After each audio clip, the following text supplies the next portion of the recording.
屏东东港的安泰病院昨发生火灾，造成9个人死亡，其中7个是输入器的呼吸衰竭死亡，1个是心脏衰竭，另外1个还佫伫咧检验。因为院长苏清泉昨是讲，火灾可能是含着风台内电压无稳定，接头电是有牵连的。台电表示讲，现场送电的设备正常，也无损害。苏清泉今仔日说解释，讲病院会担起责任。 安泰病院顶栋这栋大楼发生大火，火灾了后有封锁线，外口墙还有乌烟混过焚热。有一个入院4天住伫11楼的患者，受到火灾的时阵，也是感觉真惊吓。龙来了，用跑的，没有。那个护士他们就对啊，我都知。火灾的时阵，规个拢乌烟，加上断电，这个患者伫黑暗当中，甲嘴甲鼻仔捂掉咧，落楼梯赶紧出来。 不过，这个火灾将基尾造成8个患者，还有1个员工不幸罹难。很乱，为什么乱？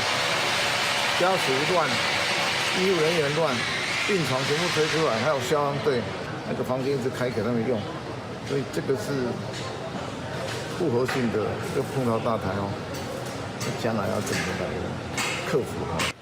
安泰病院营运院长苏清泉，这是透早去罹难者厝内，还有灵堂致意，嘛佫一个回室咧。 强调讲会接受各界批评，嘛会好好检讨甲改善。咱若找啥的时阵，伊讲即个火灾恐惊甲风台内电压无稳定，直跳电有关系。不过台电随出来说明讲，供电有正常，伫火灾进前嘛无发生断电。详细原因还要等消防调查。